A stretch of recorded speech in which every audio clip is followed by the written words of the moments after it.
우리는 지난 주일이었죠. 예수의 이름으로 시행된 제자들이 행한 첫 번째 기적 사건에 대해서 나눈 바가 있습니다. 성전 미문에서 구걸하던 한 사람, 그는 나면서부터 걷지 못하게 된 사람이었죠. 그를 주목한 사도들이 은과 금은 내게 없거니와 내게 있는 이것을 내게 주노니 나사렛 예수 그리스도의 이름으로 일어나 걸으라, 이렇게 명령했을 때 기적이 일어났습니다. 그 치유의 기적에는 몇 가지 주목할 만한 특징이 있었죠. 첫 번째 특징은 무엇이냐면 이 기적은 중대한 육체의 질병, 그것을 치유한 사건이라는 거죠. 이 사도행전을 기록한 누가는요, 그것에 대해서 의사 출신이잖아요. 그래서 아주 주요한 내용들을 기록하고 있어요. 나면서부터 걷지 못하게 된 사람이었다. 지금 그가 40살이 넘었다. 장애가 너무 심해서 어디에 가든지 사람들의 도움을 받지 않고서는 갈 수 없는 자가 바로 그 사람이었다. 이렇게 기록을 하고 있어요. 인간적으로 말하면요, 그의 증세는요 절망적이었어요.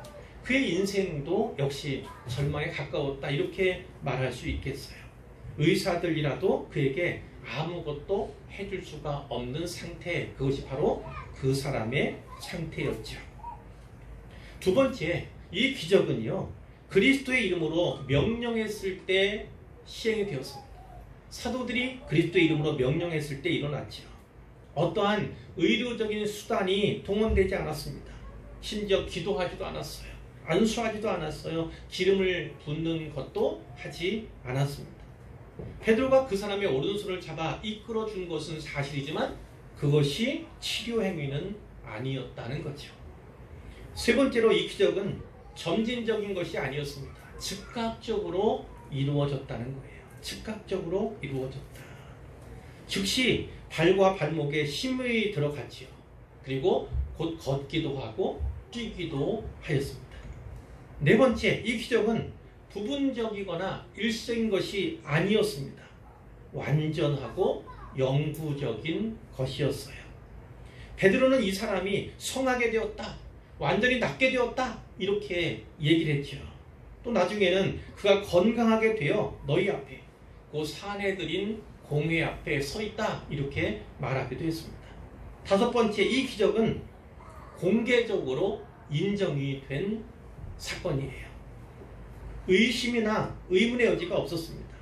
성전 미문에 앉아 구걸하던 그 사람은요, 많은 사람들, 이 제자들만 아니라 많은 사람들이 익히 알고 있는 사람들이었어요. 근데 그 사람이 이제 고침을 받았을 때에 제자들만 확신한 것이 아니라 복음에 적으로 나타나는 그 사람들도 그것을 확신하게 되었다는 거죠. 믿지 않았던 무리들은 심히 놀랍게 여기며 놀랐다고 되어 있고요. 공회에서는 부인할 수 없는 유명한 표적, 이렇게 그들의 입을 통해서 이제 언급이 되고 있음을 우리가 볼 수가 있어요. 이와 같은 놀라운 기적이 지난 시간에 살펴본 그 내용입니다. 이 일로 인해서 어떤 전개가 이루어집니까? 아주 많은 사람들이 솔로몬의 행각에 모이게 되었고, 사도 베드로는 두 번째로 그들 앞에서 설교를 하게 되지요. 이스라엘 사람들아, 이 일을 왜 놀랍게 여기느냐? 우리 개인의 권능과 경건으로 이 사람을 걷게 한 것처럼, 우리가 이 사람을 걷게 한 것처럼 왜 우리를 주목하느냐? 이렇게 얘기를 합니다. 그러면서 자기들에게 모두어진 시선을 누구에게로요? 예수님께로 돌리게 되는 거예요. 그러면서 예수님에 대해서 증언을 하는데, 지난주에 설교한 내용이죠. 예수님 어떻게 소개합니까? 예수는 하나님의 종이다, 곧 메시아다, 이렇게 소개를 하고요. 또 예수님을 생명의 주, 이렇게 증언합니다. 예수의 이름이 바로 이 사람을 낫게 했다, 그 치유의 근원은 바로 예수의 이름이다, 이렇게 분명하게 밝히죠. 그 이름이 너희가 보고하는 이 사람을 성하게 하였나니 예수로 말미암아 난 믿음이 너희 모든 사람 앞에서 이같이 완전히 낫게 하였느니라, 이렇게 설교를 합니다. 그리고 마지막으로 그들의 회개를 촉구하는 것이 베드로의 설교의 그 내용이었어요. 이 설교의 결과는 어떻게 나타났습니까? 결론부터 말씀드리자면 양방향이라고 나왔어요. 한 방향은 어떤 겁니까? 순방향이죠. 믿는 자들이 또 폭발적으로 증가했습니다. 남자의 수만 해도 약 5,000명이 신자로 가입하는 그 자체도 기적과 같은 일이죠. 그러나 그 반면에 다른 방향으로는 이런 영향도 있었습니다. 이 첫 번째 기적을 통하여서 첫 번째 위기가 사도들에게, 제자들에게 닥치게 되는 것이죠.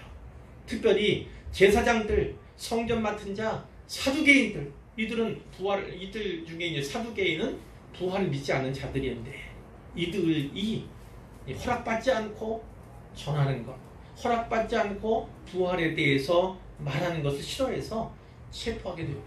붙잡아 가두게 되는 거죠. 밤이 되었어요. 그래서 이튿날에 곧 맞게 되었는데 이 관리들, 장로들, 서기관들 다 모였고 대제사장 안나스, 가야바, 요한, 알렉산더, 대제사장 문중 다 참여했다. 이것은 곧 산헤드린 공회가 소집됐고 이 제자들이 산헤드린 공회에 이제 서게 되었다. 그 앞에 서게 되었다는 것을 말하고 있는 겁니다.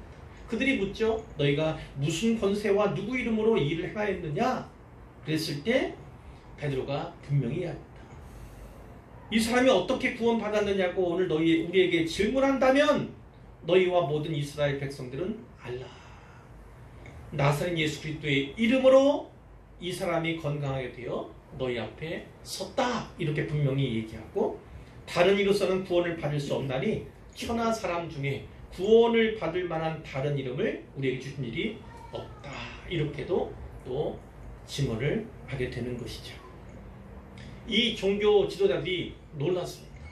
저 사람들이 어떻게 저렇게 담대할까?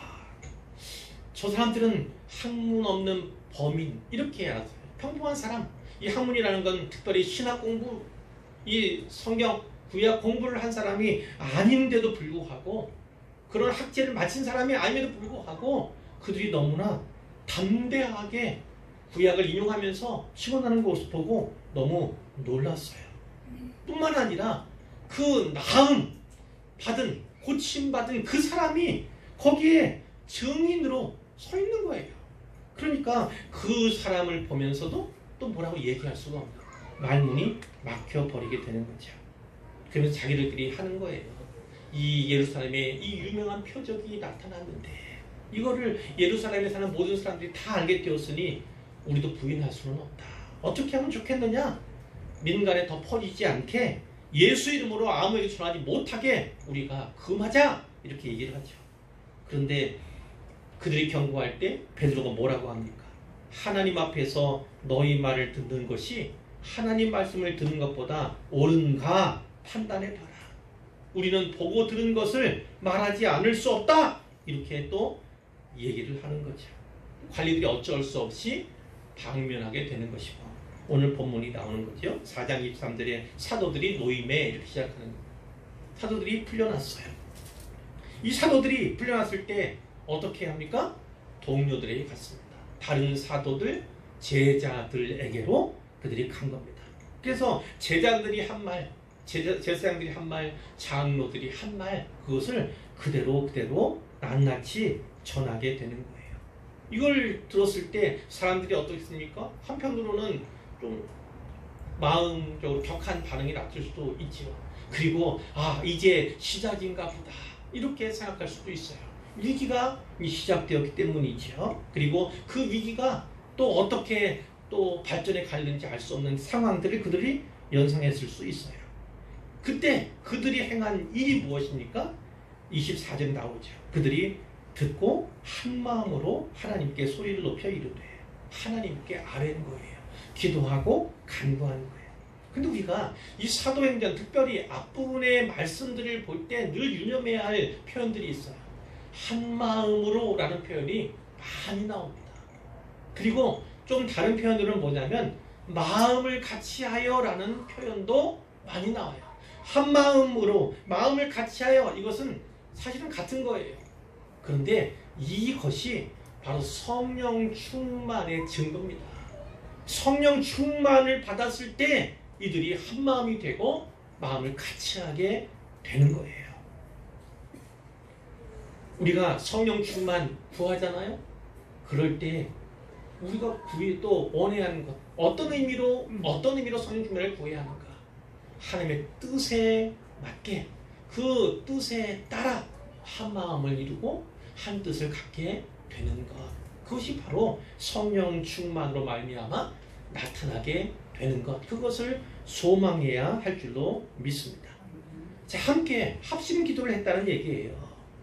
이 합심 기도의 내용, 이 이하의 내용을 보면 공회가 금지한 그 내용, 그 금지령, 또 그들의 어르고 협박한 그것에 대해서 이 사도들이 어떠한 반응을 가지는가, 어떠한 입장을 취하는 것을 분명히 알게 되는데요.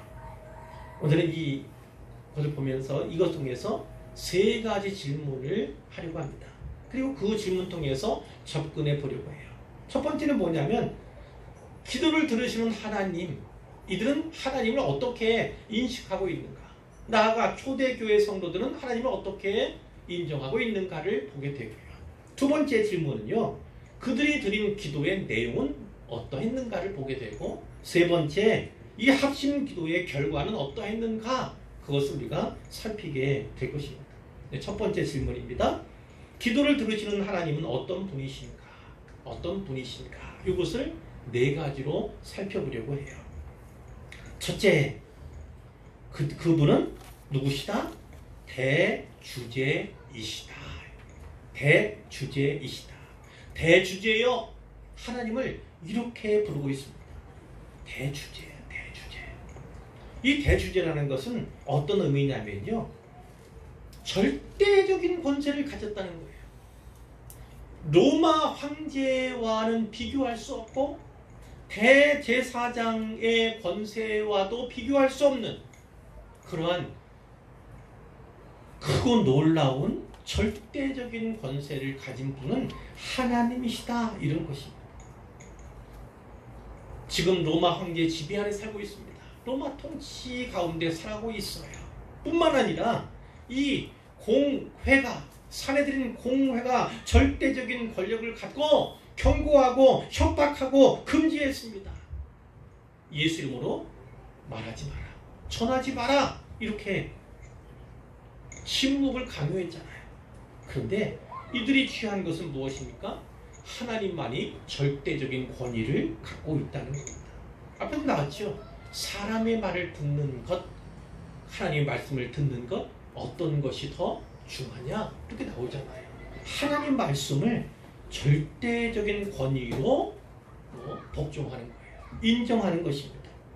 인간이 만든 어떤 칙령이라 할지라도, 그들의 법이라 할지라도 하나님 명령 앞에서는요, 그 절대가 상대화가 되는 것입니다. 하나님 말씀만이 절대적이다. 그 하나님은 바로 절대적인 하나님이다. 절대적인 주권을 가지신 하나님이다. 이것이 바로 대주제라고 하는 용어의 표현에 속해 있는 내용이에요. 두 번째, 그분은 창조의 하나님이심을 그들이 믿는 거죠.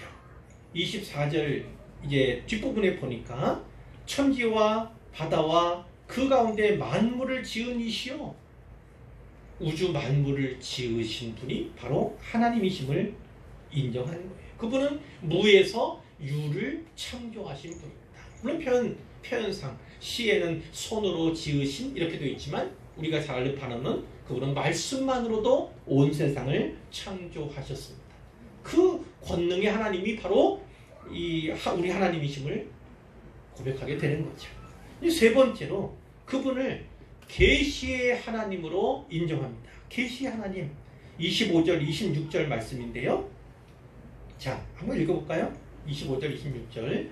또 주의 종 우리 조상 다윗의 입을 통하여 성령으로 말씀하시기를, 어찌하여 열방이 분노하며 족속들이 허사를 경영하였는고 세상의 군왕들이 나서며 관리들이 함께 모여 주와 그의 그리스도를 대적하도다 하신 이로소이다.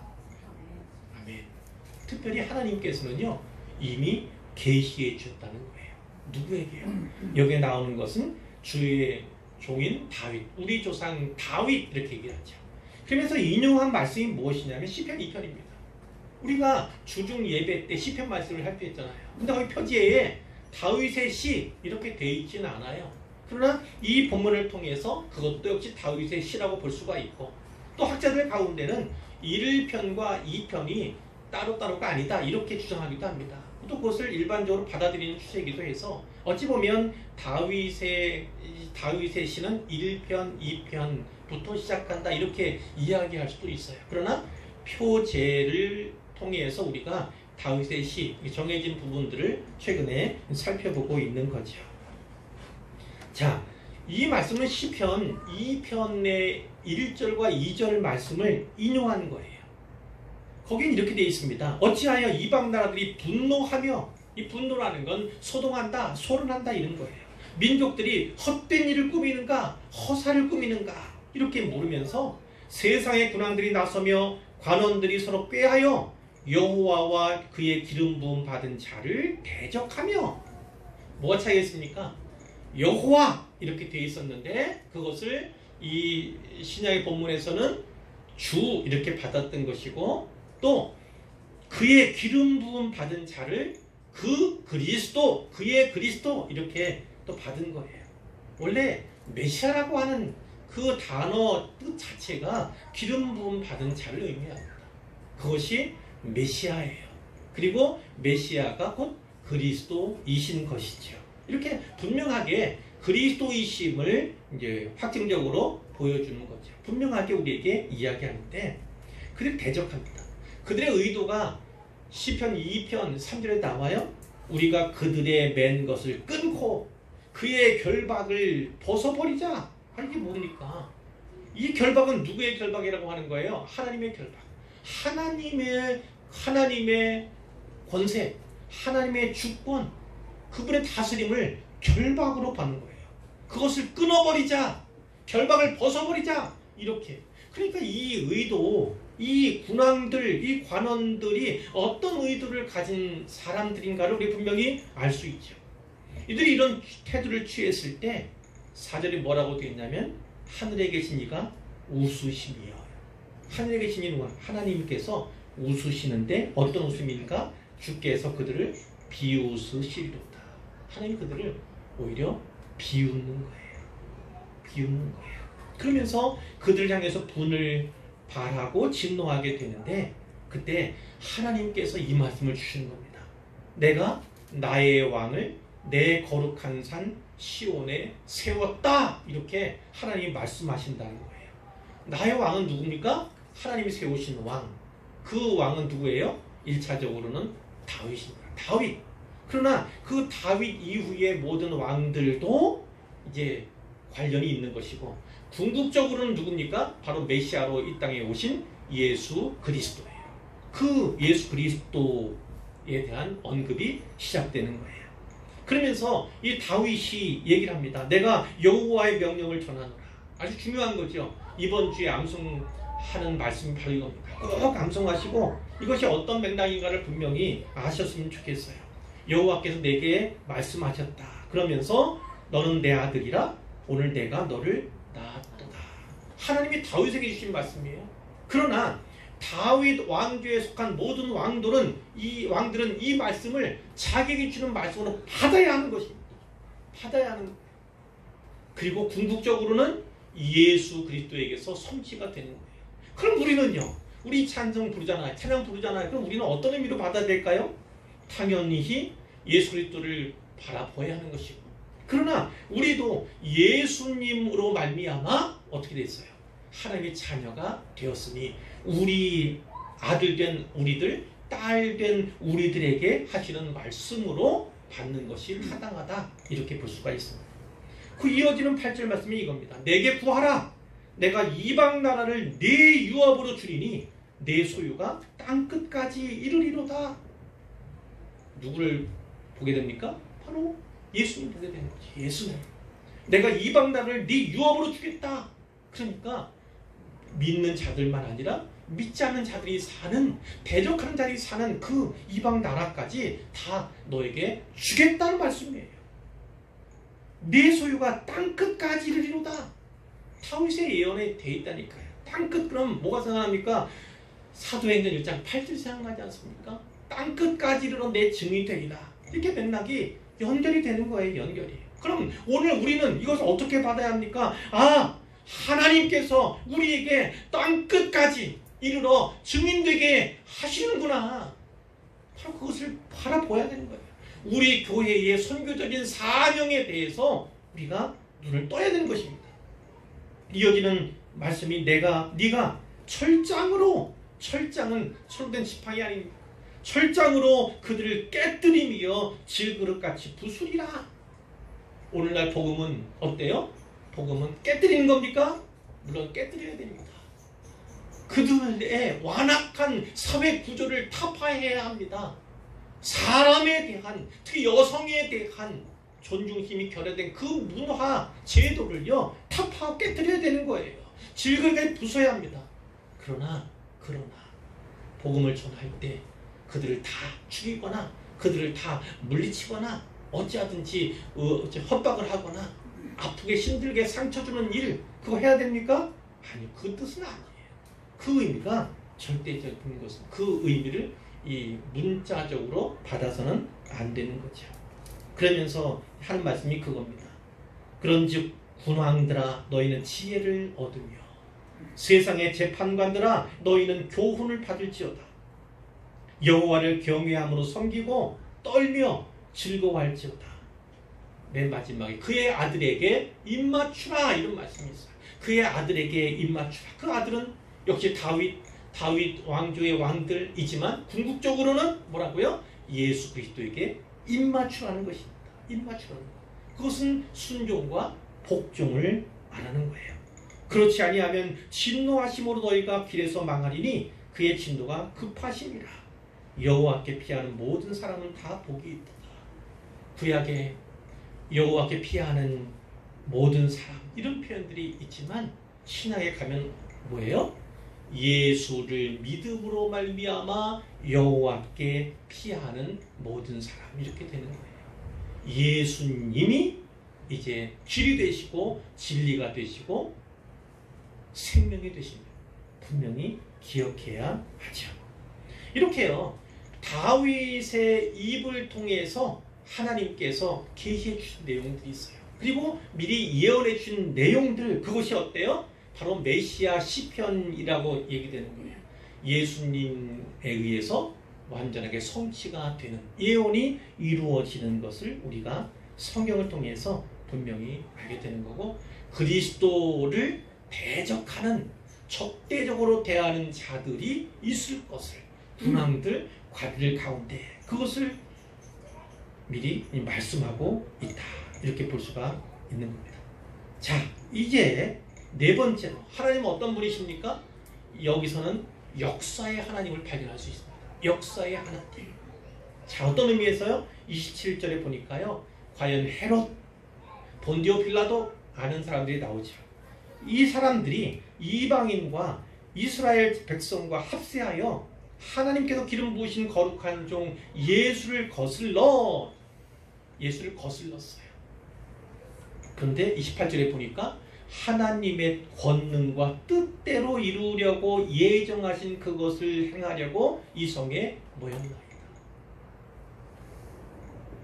헤롯도 그렇고 본디오 빌라도도 그렇고 그리고 이방인들도 그렇고 유대인들도 그렇고 어쨌든 모든 이들이 합세하여서 예수를 십자가에 못 박으라 또 십자가에 넘겨주는 그러한 만행을 저질렀어요. 죄 없는 무죄함을 알고도 십자가형을 언도했던 사람, 십자가로 몰고 갔던 그 사람, 그리고 오히려 다른 측면에서 다 이루었다고 여겼던 그런 사람들이 여기 나오는 사람들이에요. 그런데 그들이 이렇게 예수님을 죽였어요. 십자가에 달아 피 흘려 죽게 만들었습니다. 그런데 뭐라고 해요?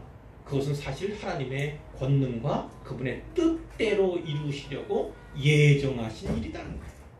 하나님께서 예정하신 일. 그러니까 본디오 빌라도가 한 일도 헤롯이 한 일도 유대인들이 한 일도 다 뭐예요? 하나님께서 이미 예정하신 것이다. 예정. 그 예정하신 것들이 오히려 이 헤롯이나 본디오 빌라도라고 하는 유명한 사람들 혹은 무명의 이 유대인들 이들의 역사 가운데 그대로 나타난 거죠. 하나님께서는 이렇게 그분의 뜻을 이루실 때 다른 누군가를 사용하기도 해요. 긍정적인 면에서 사용도 좋지만 그렇지 않은 면에서도 사용이 된다. 하나님은 이렇게 역사의 주권자가 되십니다. 역사의 하나님이시다. 이렇게 우리는 알 수가 있는 거예요. 이것이 바로 초대교회 사람들, 특히 사도와 제자들이 하나님에 대해서 어떤 인식을 가졌는가, 그것을 우리에게 분명히 보여준다. 이렇게 볼 수가 있습니다. 이제 큰 두 번째 질문이에요. 그들이 드린 기도의 내용을 살펴볼 텐데요. 이것은 세 가지로 보려고 합니다. 첫 번째는 그냥 내용대로 볼 거예요. 29절 앞부분에 보니까 뭐라고 합니까? 주여 이제도 그들의 위협함을 두어 보시 없고. 자, 뭡니까? 하나님, 우리에게 다시는 위협이 없게 해주십시오. 그들이 우리를 위협하지 말게 해주십시오. 그들을 오히려 멸해 주시고 그들 하나님 심판 내려주십시오. 전에 어떤 제자들이 얘기한 것처럼 하늘에 불을 내려서 그들을 다 태워주십시오. 이런 기도하지 않았다는 거예요. 그들의 위협함이 있더라도 그 위협함을 그들이 어떻게 위협하고 있음을, 그 가운데 있는 저희들이 어떻게 있음을 굽어 살펴주십시오. 이렇게 기도한 것입니다. 이렇게 기도하는 것. 하나님께서 단지 살펴주시는 것, 우리를 염두에 두어 주십시오. 이것만을 기도하는 거예요. 자, 두 번째 기도 제목, 기도가 뭐였습니까? 29절 뒷부분이에요. 또 종들로 하여금 담대히 하나님의 말씀을 전하게 하여 주시오며. 하나님 말씀을 어떻게 해요? 담대히. 위협을, 고난을, 시련을 없애주는 것이 아니라 뭐라고요? 그 시련과 고난 가운데서도, 그 박해와 핍박 가운데서도 하나님 말씀을 담대하게 전하게 해주십시오. 이렇게 기도했습니다. 셋째는 어떤 기도 제목이었습니까? 30절에 있습니다. 손을 내밀어 병을 낫게 하시옵고 표적과 기사가 거룩한 종 예수의 이름으로 이루어지게 하옵소서. 이렇게 기도했다는 거예요. 하나님 말씀을 담대히 전하게 해주십시오만 기도하는 것이 아니라 표적과 기사 예수의 이름으로 이루어지게 하시옵소서. 이렇게도 기도했다는 것이죠. 여러분은 오늘날에도 이 예수님께서 혹은 제자들이 사울이 행한 이 기적 일어남을 믿으십니까? 믿으세요? 근데 실제로 보셨어요? 보셨어요? 예. 그러니까 오늘날 그 기적은 오늘날에 유효하다. 이것은 바라다고 볼 수 있습니다. 유효하지요. 기적이 우리 사회에서는 잘 안 나타나요. 그런데 선교지, 특히 능력 대결이라고 합니다. 능력 대결이 많이 일어나는 그런 곳에서는요, 그런 선교지에서는 지금도 여러 가지 다양한 표적과 기사들이 나타난다. 이렇게 볼 수가 있어요. 그리고 복음에 대해서 아주 박해가 있는, 핍박이 심한 그런 데서는 오히려 이와 같은 기사와 표적이 나타나고 있음을 이제 선교지에서 보고해 오는 경우들이 왕왕 있어요. 왕왕 있습니다. 그런데 그 기적이라는 것이 사실 일상적인 것은 아니에요. 마치 이 사도행전 초반에 나오는 이 기적들은 일상적인 것 같잖아요. 계속 기적 이야기가 나오지 않습니까? 그것을 통해서 복음을 전하는데 소용이 되기 때문이고, 그들이 누구인가? 바로 예수님의 사도, 예수님의 제자라는 것을 보여주는 그런 능력도 또 있게 되는 것이죠. 그런데 우리가 하나 기억해야 할 것이 있어요. 그럼 이 성경에 기록되어 있는 이 기사와 표적들, 이것이 오늘날 그대로 유효한가? 또 이렇게 보면 또 그것을 잘 이해하지 않으면 안 되겠다. 이런 거죠. 예를 든다면 사도행전 앞 처음에 나오는 그 기사가 무엇입니까? 이적이 무엇이었습니까? 바로 방언에 우리가 흔히 방언이라고 얘기하는 바로 그거잖아요.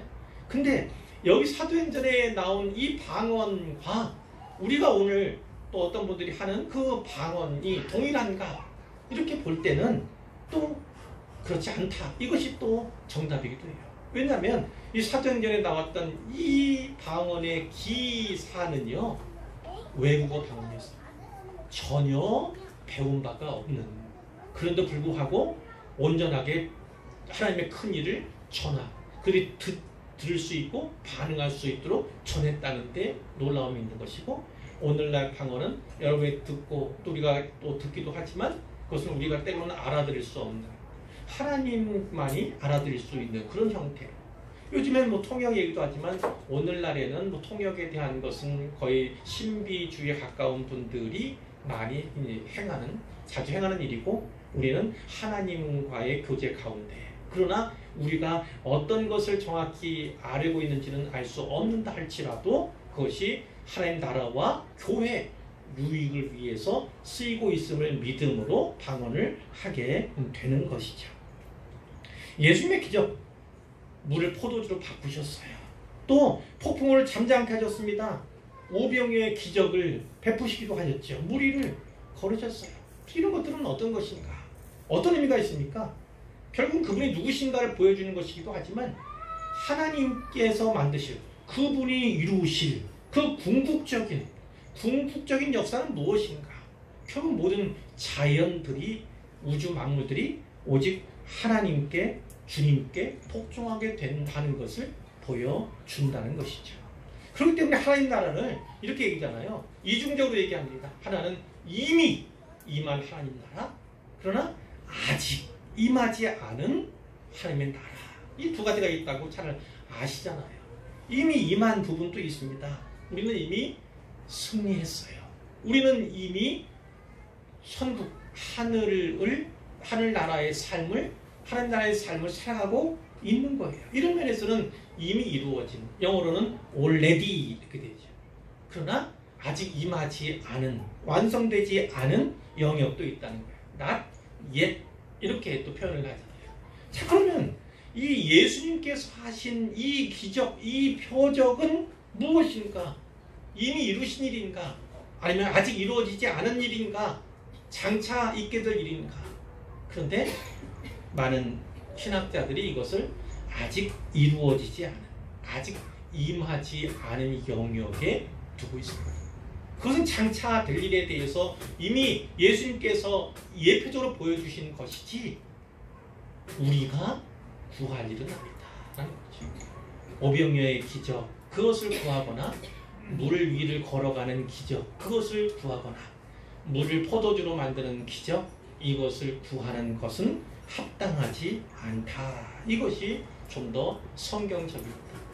그러나 이 오늘 본문에 나오듯이, 지난 본문에 또 살펴보았듯이 이 온전한 기적, 저는 고민이 좀 많아요. 제가 오랫동안 그 샤머니즘 연구했지 않습니까? 그래서 궁금한 것이 너무 많아요. 제가 근래에 어떤 치유사역하는 목사님을 제가 간 적이 있거든요. 근데 이제 귀신 들린 분이에요. 그분. 그래서 함께 축사하며 기도하고 했을 때 그 반응들이 있거든요. 토악질을 하면서 뭐 이렇게 침을 계속해서 뱉어낸다든지 하는 일련의 행동이 있는데, 근데 그 행동이 샤머니즘 쪽에서 보았던 것과 너무나 닮아 있다는 거예요. 그래서 저는 사실 이런 것이 좀 아쉬움이 있어요. 성경에 나타난 그런 기사와 특히 치유 사역이라면 예수님께서는 어떻게 했어요? 이 베드로와 또 요한이 어떻게 했습니까? 그들이 명령하는 것만으로도, 또 즉시로 뿐만 아니라 단 한 번으로 귀신을 쫓아내고 질병이 치유되는 그런 역사였잖아요. 성경에 나오는. 그런데 그 귀신 쫓는 건 또 와서 또 쫓아내고, 또 와서 또 쫓아내고, 또 와서 또 쫓아내고. 이것은 진짜 성경적인가? 저는 사실은 좀 의문이 있어요. 일반적으로는 그러나 우리 삶 속에서는 점진적으로가 오늘날 우리에게는 통하고 있다. 그것을 분명히 아셔야 됩니다. 곧 즉시로 치유되지는 않더라도 지금 우리가 할 수 있는 건 점진적으로 그것은 우리가 또 받아들일 만한 또 그런 것이죠. 중요한 건 그 기적은 무엇을 위해서요? 말씀을 전할 때, 복음을 선포할 때 그것에 선한 영향을 주기 위해서 하나님께서 때때로 기적도 베푸신다 하는 것은 우리가 분명히 붙잡아야 할 줄로 믿습니다. 기적이 없다? 그것은 아니나 성경에 기록되어 있는 똑같은 기적을 바라는 것은 그것은 조금 모순이라는 거죠. 그것은 장차 이루어질 후에 임하게 될 그런 것들에 대한 영역이다. 이렇게 보시면 되겠습니다. 이제 세 번째 질문이에요. 이렇게 합심 기도했을 때 그 결과, 그 응답이 어떠했는가를 보게 될 텐데요. 본문에 보면 첫 번째 뭐였습니까? 31절입니다. 빌기를 다음에 모인 곳이 진동하더니 마치 지진 난 것처럼 되겠죠. 그것이 큰 것은 아니라 할지라도 모인 곳이 뭔가 흔들려요. 이건 무슨 의미일까요? 무슨 의미일까요? 그것은 구약에서는요 하나님의 임재의 표였어요. 임재하실 때 나타난 여러 가지 반응들이었는데 그것이 나타났다고 봄이 타당하다는 것이죠. 이 진동 정확히 무엇인지 그것은 알 수 없고 뭐 이것을 구하는 것도 우리가 하는 일 해서는 안 되는 일에 속합니다. 자, 두 번째로요. 어떻게 했습니까? 무리가 다 성령이 충만하여. 초반에 2장에서 성령 강림 사건을 통해서 성령의 충만함을 받았는데 이제 또 무리가 다 성령 충만케 되었다. 이렇게 되어 있고 세 번째로 보면 뭐가 있습니까? 그들이 요청했어요. 29절에 보니까 종들로 하여금 담대히 하나님 말씀을 전하게 해주십시오. 이렇게 기도했는데 그것이 응답됐습니다. 하나님 말씀을 담대히 말하게 되었다. 이렇게 분명하게 말씀합니다. 담대히 하나님 말씀을 전하니라. 그런데 이들이 구한 것 중에 아직 이루어지지 않은 것이 있습니다. 무엇입니까? 병든 자 고치는 것, 기사와 표적을 구했는데 여기는 나오지 않지요. 그러나 어디에 나옵니까? 지난번 살펴본 바가 있는데 5장 12절 가면 나오죠. 사도들의 손을 통하여 민간에 표적과 기사가 많이 일어나매요. 많이 일어나매. 그 표적과 기사가 많이 일어났을 때 어떻게 됐어요? 그 이후에는 믿는 사람이 다 마음을 같이 만들었죠. 한 마음으로와 마음을 같이 하여가 나오면 그것은 성령 충만한 상태를 의미하고 있다. 믿는 사람들이 솔로몬과에 다 모였어요. 백성들이 칭송했다고 되어 있고 믿고 죽게 나오는 자가 더 많으니 남녀의 큰 무리더라. 남녀의 큰 무리들이 믿고 죽게 나왔다.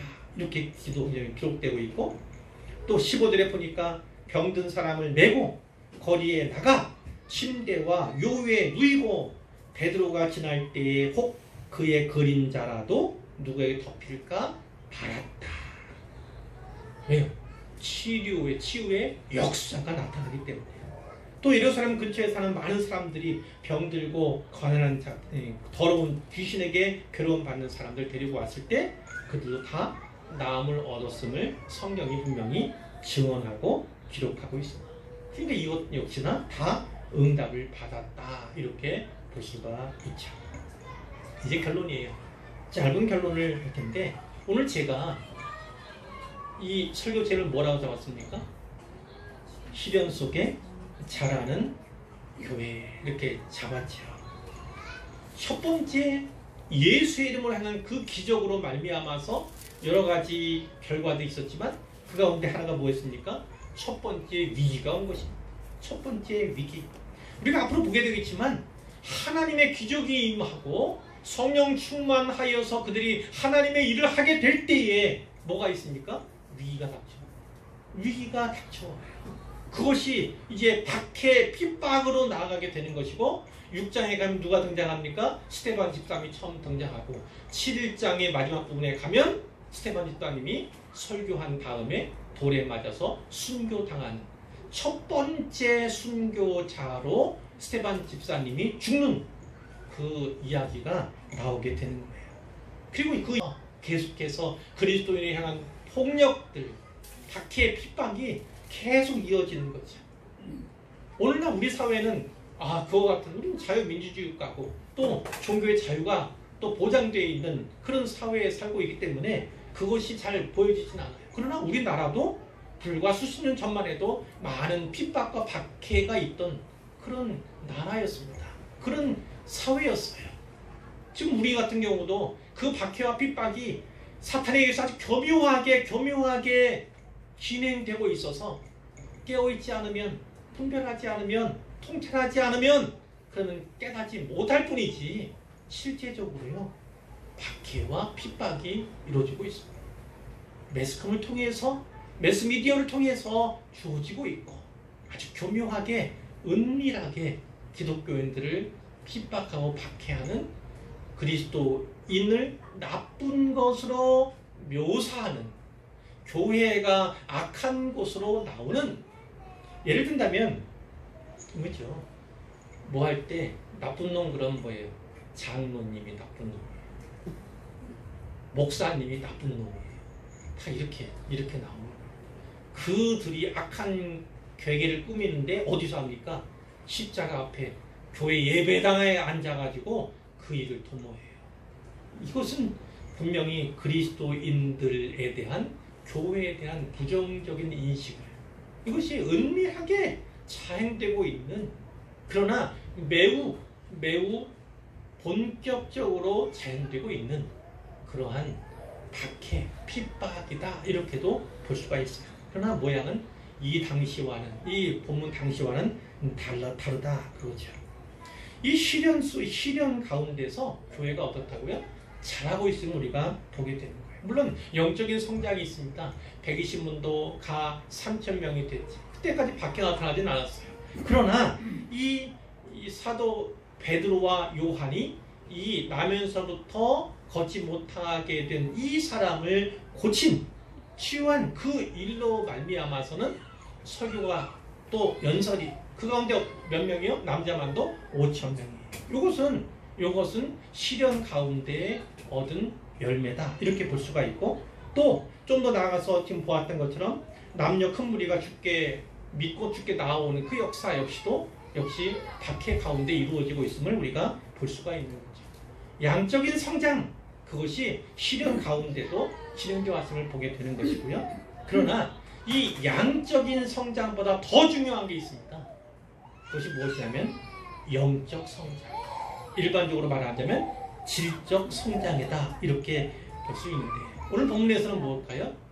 그들이 기도한 내용으로 보아서 시련, 이 고난, 그들의 동안 박해 이런 거 없애달라고 기도한 것이 아니라 뭐라고요? 시련을 마땅한 것으로, 시련을 당연한 것으로 그들이 받아들이고 있다는 거예요. 바로 이게 성장한 겁니다. 그리스도인으로서 시련이 없다면, 그리스도인으로서 고난에 대한 분명한 성경적인 지식을, 바른 지식을 갖고 있지 않다면 그것은 영적으로, 질적으로 성장했다 이렇게 볼 수가 없는 거예요. 제가 아까 말씀드리지 않습니까? 하나님은 그분이 사랑하시는 자녀를 위해서 시련을, 고난을 면제해 주시는 분이 아니십니다. 하나님은 그런 분이 아니세요. 믿음이 좋으니까요, 제가 순종했으니까요, 하나님 이 고난을 면제해 주세요. 제 인생에는 없애 주세요. 이것을 구한다면 그것은 하나님 앞에 합당치 않은 거예요. 하나님은 아무리 믿음이 좋고 신실한 사람, 하나님의 사랑을 듬뿍 받는 하나님의 자녀랄지라도 결코 시련을, 고난을 면제해 주시는 방식으로 일하지 않으십니다. 그분이 일하시는 방식은 이거예요. 그 시련과 그 고난과 그 고통 가운데 하나님의 진이 함께 하시는 거예요. 하나님이시의 아들이신 예수님이 우리에게, 인류의 인간 세상에 오신 것과 같이 함께 하시고, 그 가운데 가난한 자들, 불쌍한 자들, 사회적인 약자들, 그들에게 함께 해주시는 방식을 보여주신 것처럼 바로 우리에게도 동일한 방식을 요구하시는 것입니다.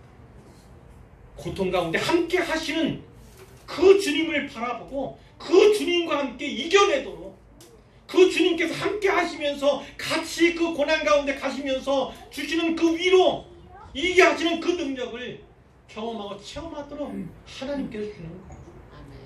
그래서 제가 잘 말씀드리겠잖아요. 다윗이 사울에게 진짜 죽을 위기를 많이도 겪지 않습니다. 피하여서 이제는 광야로 갔는데 거기는 그나마도 안전지대예요. 거기는 목숨의 위협이 이제 당분간 없는 그런 데예요. 근데 하나님은 어떻게 하십니까? 선지자를 보내요. 선지자를 보내세요. 너 거기서 나와라. 너 거기서 돌아와라. 유대 땅으로 돌아와라. 유대 땅은 어떤 곳이에요? 생명을 앗으려는 사울과 그 군사들이 이를 잡듯이 다윗과 그 일행을 쫓는 거기에요. 생명의 위협. 근데 돌아오라고 하잖아요. 돌아오라고. 선지자를 보냈다는 건 하나님의 뜻이 거기 있다는 건 아닙니까? 왜 그렇게 하셨어요? 하나님께서는 무엇을 원하신다고요? 다윗으로부터 이런 고백, 시편에 나오잖아요. 하나님은 나의 뭐라고요? 산성. 하나님은 나의 피할 바위. 하나님은 나의 피난처. 이런 고백들을 하나님이 원하시는 거예요. 오늘 우리 성도들에게도 신자들에게도 바로 이것을 원하시는 거예요. 시련이 없이 해주세요. 고난이 없게 해주세요가 아니라 그 고난 가운데 하나님 함께 해주세요. 바로 이 사도행전, 이 오늘 본문에 나오는 이 제자들의 기도가 바로 그거와 연결되어 있는 거예요. 맞닿아 있는 것입니다. 그들의 박해 그것이 아니라 하나님 그 가운데 우리를 살펴주십시오. 구보 살펴주십시오. 그러면서 그 중에도 담대하게 하나님 말씀을 전할 수 있게 해주십시오. 이렇게 기도하는 거예요. 이렇게 기도하는 것이 바로 제가 말씀드린 그것과 같은 거죠. 시련을 없애달라는 것이 아니라 시련 가운데서도 담대하게 복음을 전할 수 있게 해주십시오. 그리고 복음을 전할 때 귀사와 표적으로 말미암아 그것이 더 능하게 전파되도록 도와주십시오. 이렇게 하나님께 기도하는 것이죠. 박해와 핍박은 점차 더 거세져 갈 거예요. 사도행전 1장 8절 오직 성령이 너에게 임하시면 너의 권능을 받고 예루살렘과 온 유대와 사마리아 땅까지 이르러 내 증인이 되리라. 예수님께 말씀하셨는데 말씀드렸죠. 이것은 사도행전의 목차입니다. 목차와 같습니다. 처음에 지금은 예루살렘 전도를 하는 거예요. 온 유다에 전도를 하게 됩니다. 그 박해를 통해서 사람들이 흩어지게 되어서 사마리아까지 가게 됩니다. 복음을 전하는 거예요. 또 박해받은 많은 사람들이 흩어져서 땅끝에 거주하면서 혹은 땅끝으로 나아가면서 복음을 전하는 예수님의 증인의 사역 감당하는 내용이 바로 사도행전, 그리고 끝나지 않은 사도행전으로 종결되지 않은 그 모든 사도의 행전, 성령의 행전, 오늘 우리들의 선교 사역을 통해서 이루어지고 있음을 우리가 볼 수가 있는 것이죠. 그러니까 이 박해나 핍박, 이 시련은요, 결국은 어떤 거예요? 하나님께서 지경을 넓혀가시는 그런 원동력이 되시는 것이고, 결국 사도행전과 성령행전의 역사가 쓰여지도록 우리로 하여금 쏘나가도록 주시는 하나님의 능력이다. 이렇게 분명히 받아야 합니다. 야고보 선생이 그 야고보서 1장 2절 이하에서 이렇게 얘기했잖아요. 내 형제들아, 너희가 여러 가지 시험을 당하거든 온전히 기쁘게 여기라. 복음을 전하기 위한 시련도 마찬가지예요. 이런 너희 믿음의 시련이 인내를 만들어내는 줄 너희가 알리라. 인내를 온전히 이루라. 이는 너희를 온전하고 구비하여 조금 더 부족함이 없게 하려 합니다. 이렇게 우리에게 말씀해 준 바가 있어요. 믿음의 시련이 있는 것은 우리가 하여금 무엇을 만들기 원하신 하나님의 뜻이 거기에 담겨 있는 것입니까? 바로 인내를 이루는, 인내를 온전히 이루게 하시려는 하나님의 뜻이 시련 가운데 있게 되는 거예요. 믿음의 시련 가운데. 사도 바울이 로마서 5장 3절부터 4절에 이렇게 말씀했습니다. 우리가 환난 중에도 즐거워하나니, 그러면서 쭉 나열하죠. 이는, 그것은 이유를 말하는 것입니다. 환난은 인내를, 인내는 연단을, 연단은 소망을 이루는 줄 알미로다. 자, 다시 해볼게요. 환난은 뭐를요? 인내를요. 그럼 인내는 뭐를요? 연단을. 연단은 무엇을요? 소망을 이루는 줄 믿는다. 우리가 안다. 이렇게 얘기했죠. 오늘도 그래야 돼. 그러면 쭉쭉쭉쭉 나갔지만 곧 환난은 무엇을 이루기 위한 상징입니까? 뭐요? 예, 소망이에요. 환난은 곧 우리로 하여금 소망의 사람이 되게 하시려는 하나님의 믿음의 장치. 그것이 시련이고 그것이 고난이다 라는 것을 분명히 믿으시기를 바랍니다. 개인적으로, 가정적으로 어려운 일이 있을 수 있어요. 그러나 교회적으로도 마찬가지입니다. 사역적으로도 마찬가지입니다. 하나님께서 우리를 통해서 원하는 것, 시련을 통해서 원하는 것, 고난을 통해서 원하는 것, 환난을 통해서 원하는 것, 그것이 있다면 우리로 하여금 소망의 사람이 되게 하려는 하나님의 뜻이 있음을 꼭 믿으시기를 바랍니다. 그 소망을 향해서 한 걸음 한 걸음 또 한 주간을 살아내시는 모든 분들 되시기를 우리 주님의 이름으로 축복하고 축원합니다.